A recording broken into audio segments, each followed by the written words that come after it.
Hi, I'm Eleanor Meyerhofer, a native Californian designer and digital strategist. In October of 1999, a few years after graduating from design school, I flew from San Francisco to Munich with a fistful of Deutschmarks, a dial-up connection, and an extremely vague plan.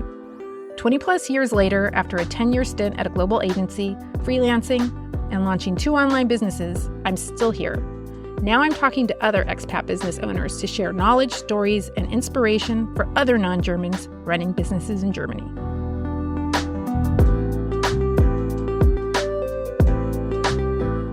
I am here with Tarek Abousamra, and I am going to start with the same question I ask everybody, which is, can you tell me the 2-minute story of how you ended up in Germany? So, hi, thank you for having me. I appreciate the introduction and really glad to be here. So, the story of me coming to Germany is a bit different of the typical coming to Germany stories. I came here as a refugee. I'm I had a beautiful life in Syria. So, Syria is my hometown. I'm originally from Palestine, born and raised in Syria. And I had really nice life. I was having good things, and I was studying in university. Um, Unfortunately, suddenly the war has started in Syria, and yeah, suddenly we just found ourselves having somehow being forced to leave because of there's nothing to be done at that point. It was dangerous. It was a lot of things happened back then, and we decided to leave. And I went to multiple countries in order to find where I need to be in life. And first I started with going to Lebanon, and then I wanted to finish my university because unfortunately I couldn't finish in Syria. So I went to London. I was able to have visa back then, and I went to London. I finished my university there, and then I came back because the situation got a bit better. So the situation improved. We were promised that things gonna get better. I came back there.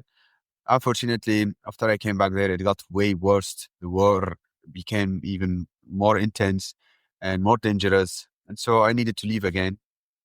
I tried to apply for visa again all around the world. I tried the UK again, where I had a visa, didn't work. Nothing worked, unfortunately. So the only way for me is to run as a refugee. So I came to Germany literally running trains, buses, cars. I had to leave. I think many of the Syrians too also came this way. And yeah, it's another story how I came here. But this is how I came. I arrived here. I started my life from scratch because I lost everything. Everything I had left, I actually spent it on the way. So I started here from scratch. And yeah, that's how I came to Germany.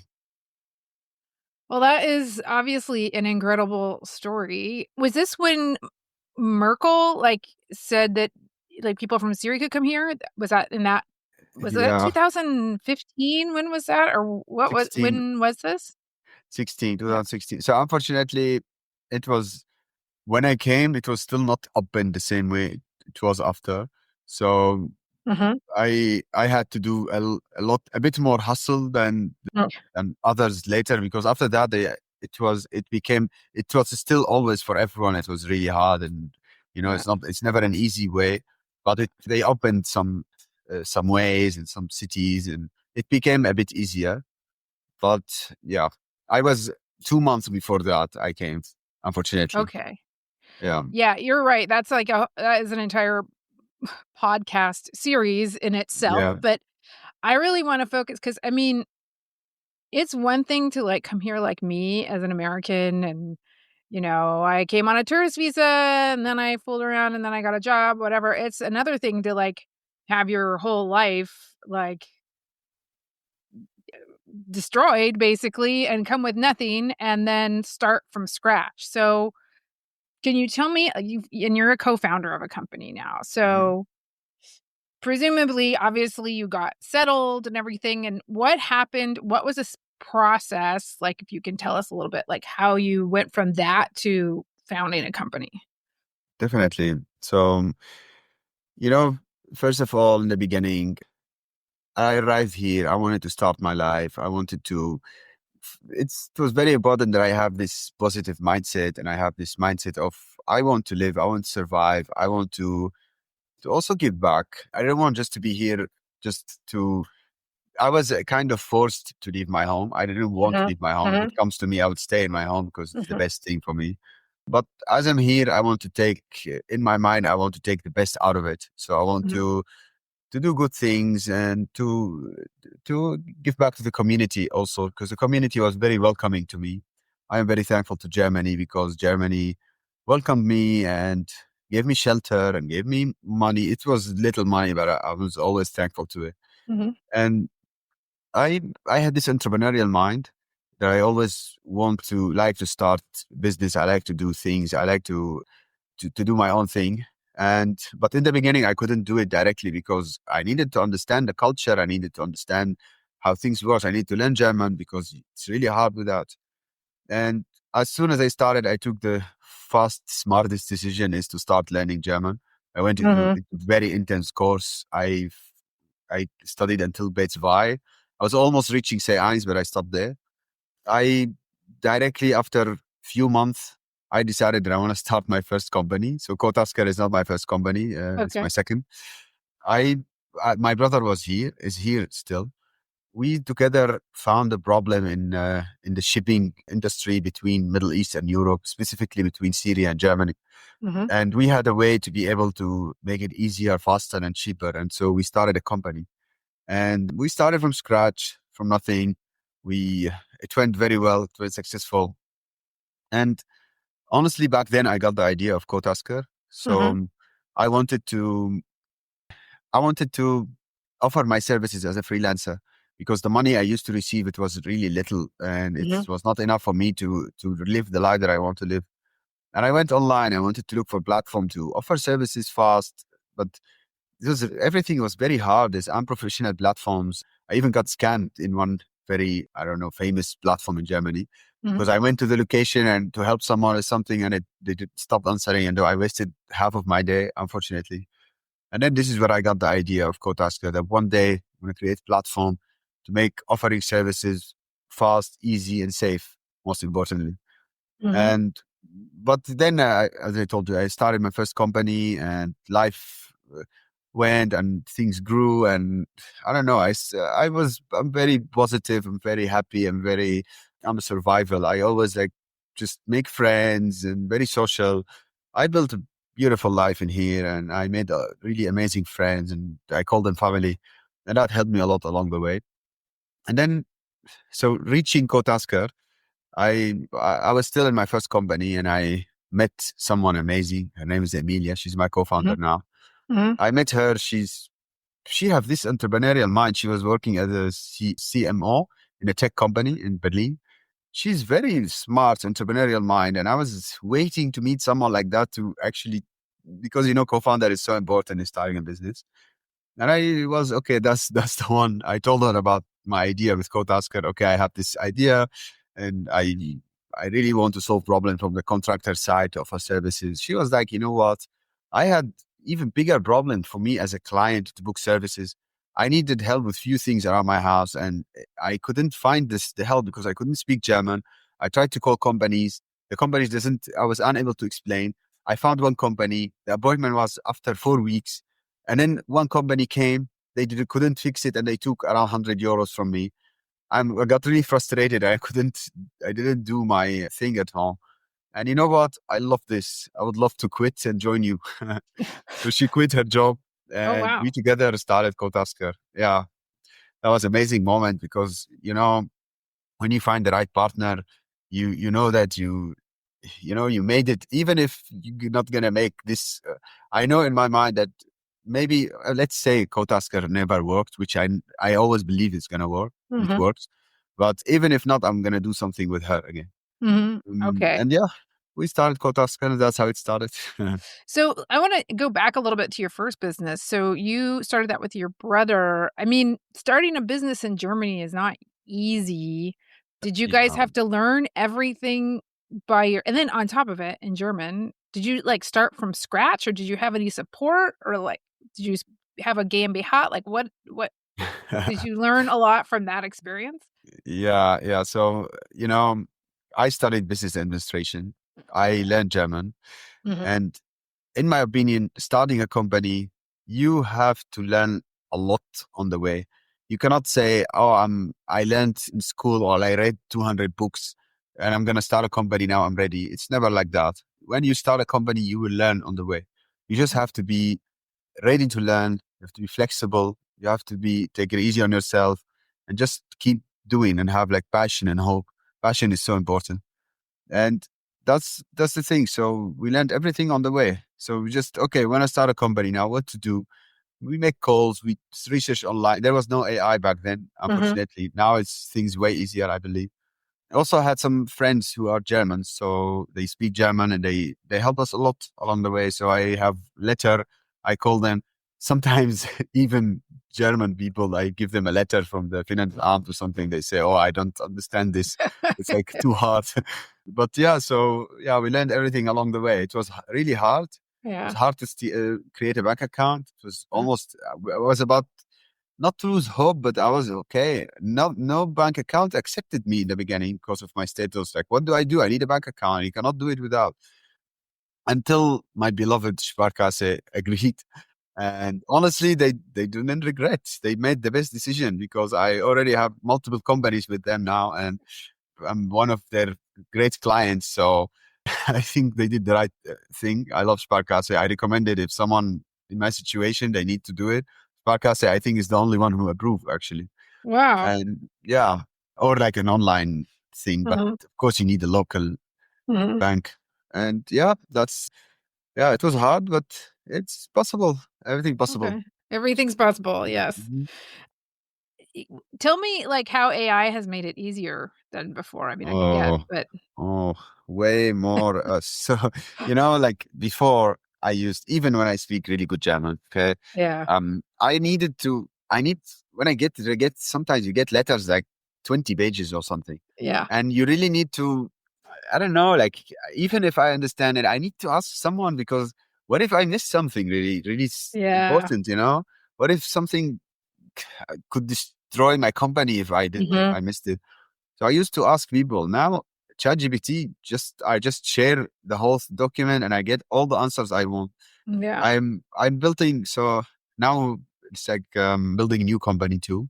Not ready to talk about it yet, but I also started to I needed to submit this Finanzamt and this Elster thing, which is really hard. Sometimes you need tax advisor to help you. Actually, I was able to do it alone through with ChatGPT. Also responding to emails, everything. My Yeah. productivity is way higher because of ChatGPT and other AI tools. So yeah, I think it's great. It helps a lot. Yeah, Deep L and all that stuff. I mean, Yeah. I didn't make it to B2, but I made it to B1, but this was like 20 years ago, and I Okay. work in English all day. And I have mixed feelings because I feel like it's made me so lazy because I just like, let me just run this through here. And but it is such a game changer, especially with like language stuff. Definitely, Um, definitely. Also, yeah. this there is something. Yes, it makes you a bit easier, indeed. Sorry, lazier, Mhm. I would say, but it's still way better because also for me, I don't. I write. I like to write emails in my way, and I Mhm. like to respond in my way because I have a special way which I think helped me to become where I am now. And but just at least checking the grammars and making sure everything Yeah. looks better. Or sometimes I'm traveling or doing something else, and I don't have the brain capacity to actually check with myself. So AI helps a lot in these situations. Yeah. So yeah, it's great. Yeah. My husband is a huge chat GPT guy. And sometimes I ask him, he's pretty technical. And finally he just goes like, just ask chat GPT. And I'm doing a workshop at the end of this month, like a website in a day workshop in Berlin. Mhm. And I'm gonna do it in German. Most of the people, like, have a Migrationshintergrund, but they might not speak English. So, I have, like, this spreadsheet that's a cheat sheet to, like, go to Squarespace tutorials, and I was like, "Oh, man, I really need to change this to English, but I don't wanna, like, copy paste," and my husband's like, "Ask ChatGPT," and it gave me the formula, and broom, the whole Google Yeah, sheet was I was like, yeah. "Okay, I believe I see the magic now." Definitely 100%. And it's not only for me, like, not only just ask things when I'm sitting here. Like, let's say when I'm driving, I have the CarPlay connected to. to Siri, and now Siri, this Apple Intelligence. So it's connected to ChatGPT. So while I'm driving, I can ask any question I want. You can do a lot now with this Apple Intelligence. Yeah, so it's amazing. Also, anything about life, I ask about it like through ChatGPT. The voice thing, I love it. Yeah. Okay. I give you a trick. I'll give you a Okay. nice trick Yeah. also. If Yeah. you Yeah. want to write email that is long or very important to you, on the app of ChatGPT, there is a way that you record your voice to turn it to text to Uh-huh. speech, Yeah. and you can record and say the email. Uh-huh. Could be 5 minutes thing, I don't know, and then it will all be put in ChatGPT, and then ChatGPT will fix it for you and make it nice email. This will, Okay. yeah, this really good trick which I recommend you see. Okay. I'll give it a try. I don't want like all my humanity to go away, but for some things it is pretty good. Yeah, it won't go away because you have two ways. You can ask ChatGPT to fix it, and you can ask ChatGPT fix it without changing. So Yeah. if you tell ChatGPT fix it without changing, then it will just make it look good and in Yeah. your way. Yeah. So that's what Okay. I could do. Okay. Thanks for boosting my productivity. You're welcome. Okay, so let's talk a little bit about CoTasker. So you want to talk a bit about how exactly the platform works? Definitely. So CoTasker is a platform where you can find help with anything, really fast, really easy, really safe. Basically, if you need help with something, I mean, our main categories are home improvements, moving house, like person with van, cleaning, home painting, etc. Mhm. You can just go to the app, post the task ad. It takes you less than a minute. Describe what you need. Then after you post quickly, in less than 5 minutes, you will start getting offers from multiple people, different pricing, and you can then communicate with them. So you can check person that you like their profile. You can check their reviews, and you can discuss with them. Hey, I like your profile. Let's talk about it. You can discuss, negotiate, plan, and then book safely via the app. You book, the person come to you, they do the job. If you're happy, you can release the money. If not, the money will come back to you. It's like reserved with help for safety Mhm. for both parties. Yeah, you get everything done fast. So that's called tasker. We had tasks, as I told you, our main categories are the home improvements and painting and moving and cleaning. But also we have a lot of other tasks. Like, for example, very interesting task. Someone booked someone to stand on the queue for Berghain on their behalf. Yeah. Someone booked someone to kill spider at home. Not kill, I think remove. We Yeah, don't like okay. killing. And someone they had gum stuck on their hair or something. They needed to remove it. Uh-huh. There are a lot of, for example, captain for a boat driver, Mhm. and that's amazing community. So basically, this is also what separates Kotaska from the competitors. So you cannot find such tasks on other like of the main Yeah. competitors that we have. Because Kotas, the other competitors, it's a listing of people, set price, set availability. You can just come and book. You cannot communicate. Mhm. And Mhm. you have specific restricted categories. In Kotaska, you can find help with anything. Okay. Also, our pricing are very competitive. So you could find help with, I don't know, let's say painting. Mhm. Usually it's like 4,000 euros with a company. In Kotaska, you can find it with 1,000 or Mhm. 800. So the pricing are really revolutionizing the industry. Okay. So it's great. So, and the business model, do you get a transaction fee or do you have to pay to like list your task? How does it work? Yeah, transaction fee. So we only we only take fee in a fair manner. So when task is completed, we take our service fee Okay. from the transaction Okay. commission, basically. Okay. And just curious, did you have to build the platform from scratch or did it exist and you white labeled it? No, no, Or from it was like a white scratch, label. You did it from scratch. from full scratch. Okay. Wow. Yeah, yeah. Okay. When actually something very interesting, which I'm really proud of, is like when we started Kotasker, I have no experience in back then in coding. I have experience in tech. I know the back end and I understand all the structure. So I could be CTO, but also back then I learned how to prototype in a few months, and I prototyped the first version, which is what got us the first pre-seed round of investment because of this prototype. And that's something I find amazing. I don't know how I had the I don't I don't know how I did that. Like I just thought, okay, I want prototype. I don't have the possibility to ask anyone to do it. I'm gonna do it by myself. I went ahead and I learned fast and I did it. So yeah. Show, don't tell. Sometimes that's more powerful than explaining an Yeah, idea when you have them see. So of course. Of let's talk course. about the funding process a little bit. How did that work?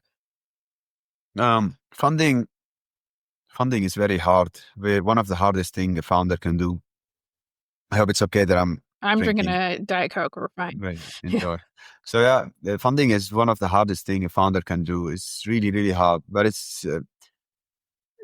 I think it's very, very important. Yet it has to be done in the right way, in the right time, in the right moment. If you do it in the wrong moment, it's just a waste of time and energy, and could destroy your business. The fundraising. So we had multiple successful rounds, I would say, and from very prolific some angel investors. We've been through Techstars and Vision Lab, like very prolific also accelerator programs. Yeah, I mean, talking about founders who are just starting, I highly recommend accelerator programs because Hmm. it's the right way to go. Because not you don't only need help with funding. You could get funding, but you could spend it just a few months, and it's like literally 8 months can pass really fast when you are like running the Yeah. company. You need to do it right and spend it right. So that's why I highly recommend accelerator programs, Okay. not just money. Okay. But yeah, I mean, if you have a specific question about it, I'm happy to talk about it. No, I don't, but I know people listening probably will. So, but that helps. So it was like you got involved in accelerators, and when you said it's not a good idea to get funded at the wrong moment, do you mean like getting too much money at some point? Like, what do you mean No, by that?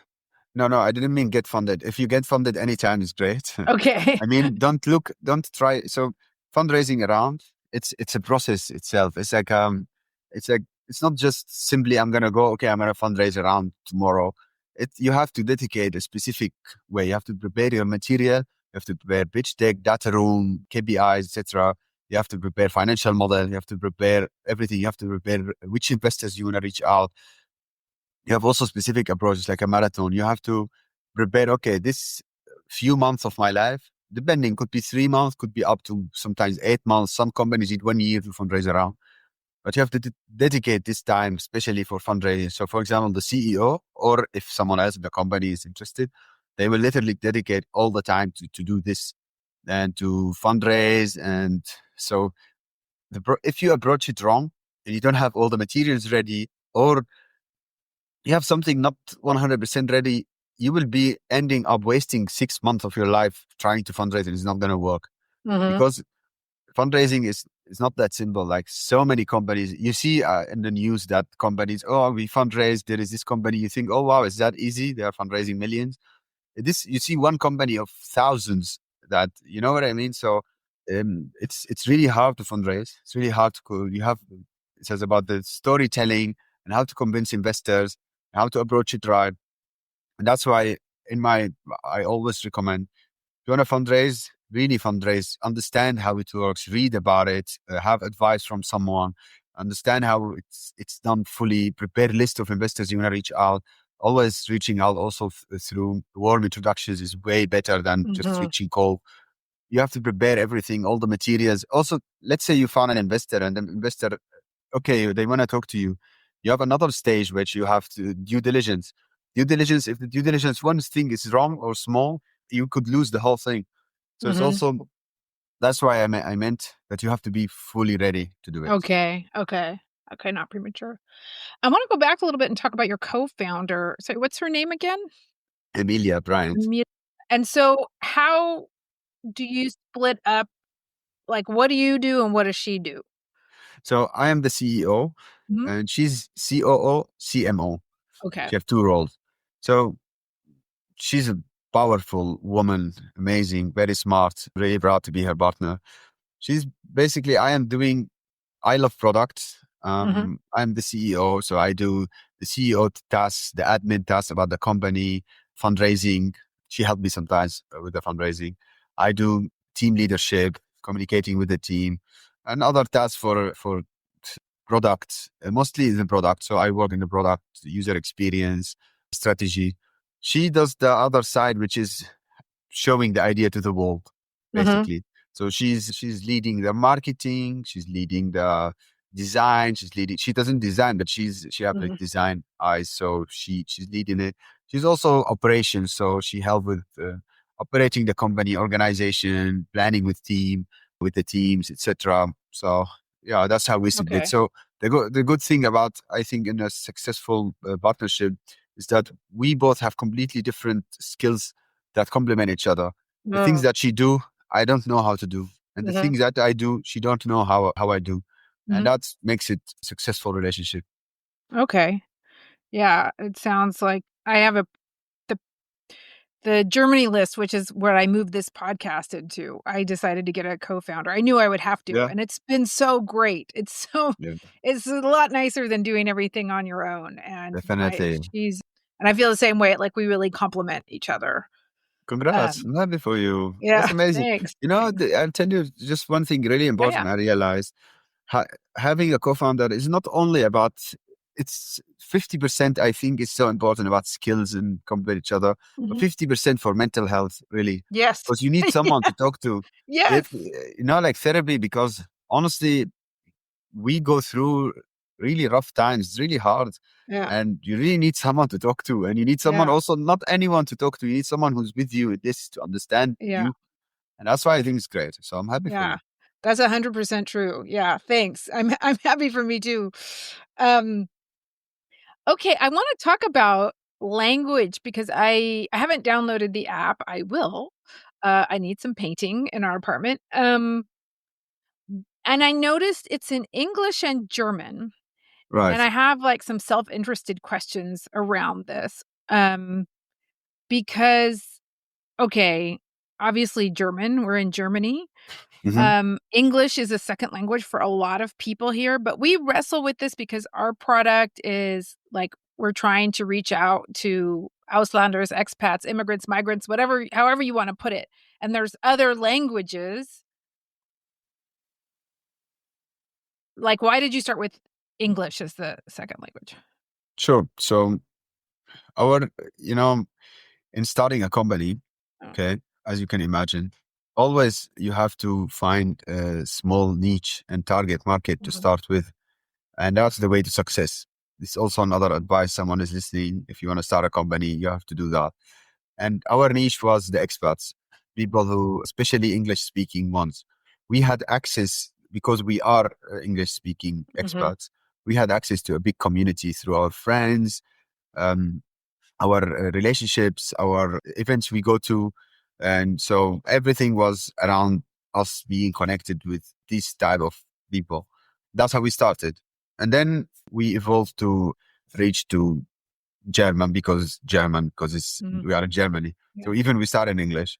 Of Oh, okay. course, we have an aim to start to do more languages. So if possible, all the languages. Just need the right time, the right moment, the right capacity. But yeah, Well, and that's that's just, yeah. interesting because what we were talking about with AI. So even if you had it can be two-way. So maybe you need painting and I'm working with somebody from, I don't know, Serbia who's pretty new and doesn't speak much English or German. I'm assuming we can still communicate just using the app, even if we can't Yeah. speak the same language, I Yeah. would imagine. Yeah. So we have a translation feature. Um, so if you post a task in different language of the person language, they can translate to that language. And if you're communicating in chat and they got a message in different language, the app automatically offer them the possibility to translate. Mhm. This was active for a long time. Just to be clear, it's not active at the moment. It's under Mhm. maintenance. We might bring it back in a different way because the approach of it didn't work how we planned. Mhm. It helped a lot of people, but we're changing the approach. So it's Mhm. not, but we had this for a long time Mhm. and it was really helpful. So people from all walks of life in different languages, they can find, they get translation in their language. Okay. So it was, yeah, it was great. Yeah. But still, Uh, now you can communicate with AI. Sorry for yeah. interrupting. No, it's okay. It's just one of those things that it has been, it has made things so, it's been a Yeah, game changer, especially around that. I was at dinner with some lady friends, and one had just gotten back from China, and they were talking about how, like, oh, the vendors, they just talk in this into their thing, and they talk, and they like totally communicate. Everything's just like, it's yeah, just been such a change with communicating in different languages. Um, definitely. one question I have, and this is like a kind of a administrative question, but Germany, like, how is everybody like, Einzelunternehmer? Like, when you get the money, like, how, Germany's so strict with like mini jobs and this and that. Like, how does all that work? Or do you not have to worry about it and that's the person's responsibility? And So it has multiple ways. First of all, every contractor who offers services as per our legal terms and conditions, they are legally obligated to be able to offer services through being a freelancer, through being, I don't know, Einzelunternehmer, or they have a yeah, company, GmbH, yeah. UG, doesn't matter. But it is not our responsibility. So legally, every person is obligated to do it themselves. We definitely have, uh, legal wise, no one can earn black money, I assume, because of the possibility, because we have something called the Tax Transparency Act. So Mhm, we have to report every income done on the platform every year once, mhm, to the government. So mhm, yeah, and they are aware of it, of course. Everyone is aware mhm, of it. mhm, So we realize that some people, they don't have a company, but they want to earn money. And then they find that there are many people who actually built a business behind the platform, which mhm. is, we're very honored and proud and happy for them. And so they start to, okay, I'm going to create a company. I'm going to become freelancer. I'm going to become, and it's the good thing in Germany is like when you just starting the first year, things are easy. So there is a specific amount that you don't have to pay taxes for, All right, etc. Kleinunternehmer or Yeah. whatever. Yeah. You could also, I'm not sure, actually, yeah, I shouldn't give advice here because I'm not a tax No, advisor. So this is not tax advice, everybody. yeah, I don't want Yeah. to, I don't want to be, Yeah. I like to say something that I'm sure about. Otherwise, I just, but Yeah. yeah, that's how it works on the Yeah. platform. So Okay. every person is responsible. There's something beautiful we do. We offer them invoicing. So we offer invoicing to both parties. So even if they're, like, let's say contractor is not ready to Mhm. make an invoice now, we anyway create an invoice. Clients can use the invoice, can be used for insurance, for everything. Yeah. So really great invoicing. So Okay. a lot of Okay. businesses actually use CodeAsker because imagine that you need help, let's say for your office to have cleaning, but instead of hiring cleaning company to pay maybe each clean 200 euros, you can pay in 60 euros in CodeAsker. So, Mhm. and you get invoicing from us. So, and you can do it business expense. So that's why Okay. it's really Yeah. great for companies. Okay. Great. And I know Amelia does the marketing, but can you tell us, like, how you built a customer base, audience building, got the word out? How long have you guys been around? Since March 2020, Okay. five Also a good years. long time. Okay, so 5 years. Yeah, it's been a long So, time. how did you start in those initial days?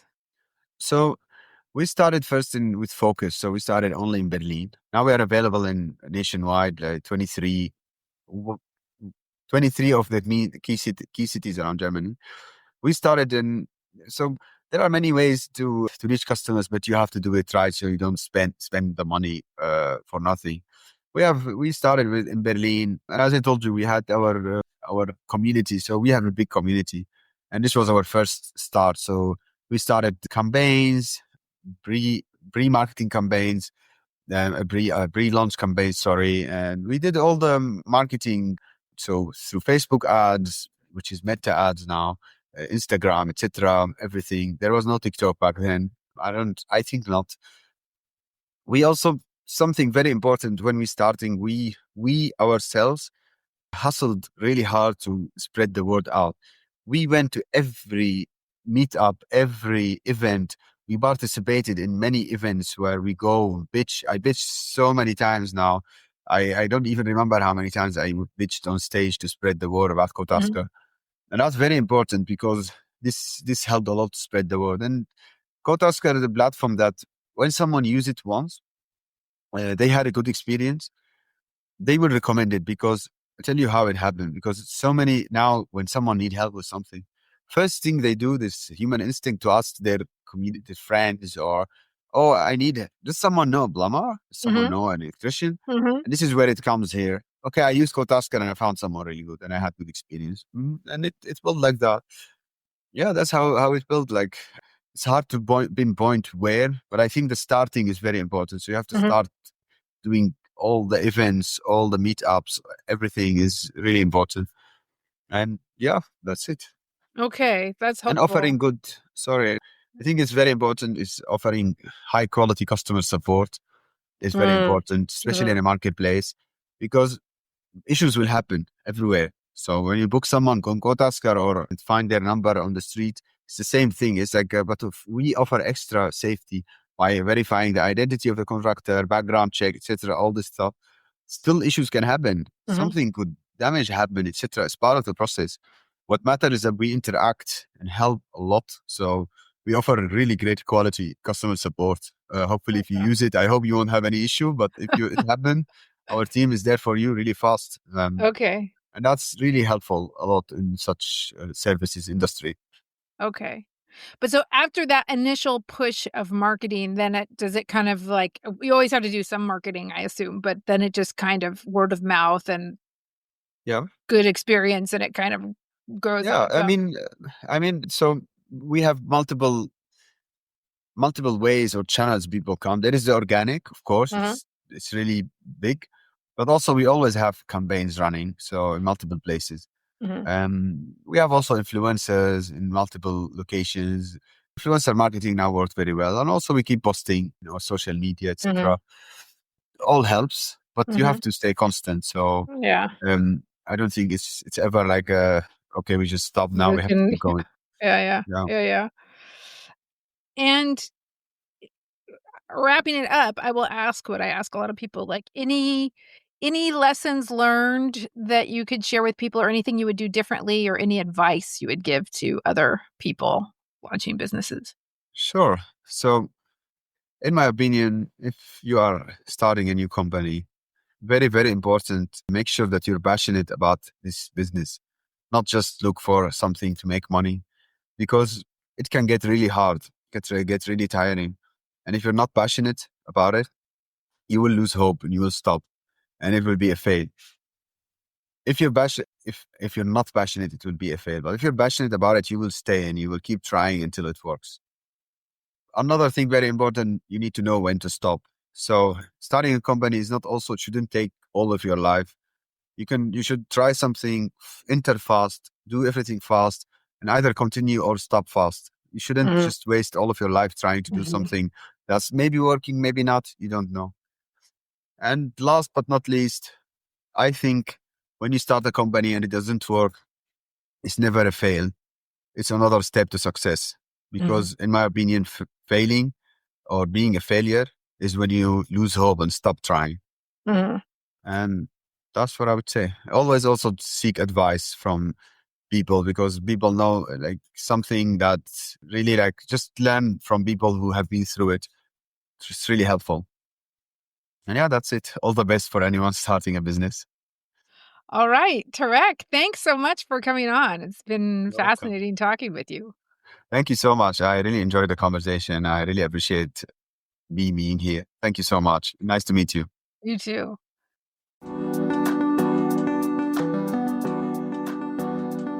Thanks for listening. You can find this and all other Germany Expat Business Show podcasts at thegermanylist.de. Bye.